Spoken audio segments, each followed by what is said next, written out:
Լսել եք Սամվել Կարապետյանի 5 տնտեսական քայլերի մասին։ 300,000 նոր աշխատատեղ, հատկապես մարզերում, 0% հարկ փոքր բիզնեսի համար, 20% էժան դեղորայք բոլորի համար, բերքի երաշխավորված մթերում գյուղերում, 20,000 մատչելի բնակարան պետական աջակցությամբ, ձեր վերաբերմունքը։ Ես որոշ չափով նայում եմ, ինչ ծրագիրներ ունի, ես բարի եմ ցնում, թե իրոք ասենց կեղնի։ Թե իրոք եղնի,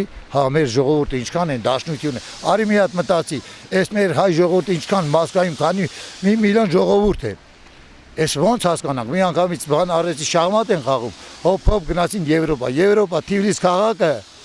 Թիֆլիս քաղաքը, մինչև հիմա էլ քանի ես Ջորջ Բուշի ժամանակ, որ դրան գնացին, մինչև հիմա էլ գնացել են ճանապարհի մեջտեղը կայնել է, ոչ դե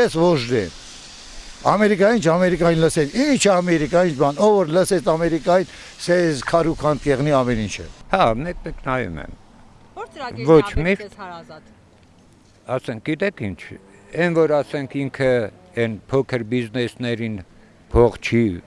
փող չի գանձելու փոքր բիզնեսներից, որ ասենք այդ փոքր բիզնեսները աճեն, ոչ թե թողեն են մեծերին մեծ բիզնեսներին, ասենք են մեծ խանութներին, սուպերմարկետներին, ու դրանցից միլիոնները իրանք ջեբերը տնեն, գրպան են ոչմ։ Դե չգիտեմ, հետո կծանոթանանք, կիմանանք ինչ է։ Այո, 300,000 աշխատավարձ միայն աշխատատեղ մարզերում, 0% հարկ փոքր բիզնեսի։ Էդի վատ բան է, եթե մեր ժողովուրդին այս վիճակից անը։ Վատ բան չէ, բայց ինչ երավ Փաշինյանը, ինքը լավ մարդ չէ։ Եթե ասում է, ուրեմն երևի կարա անի, որ ասում է։ Երևի կարա անի։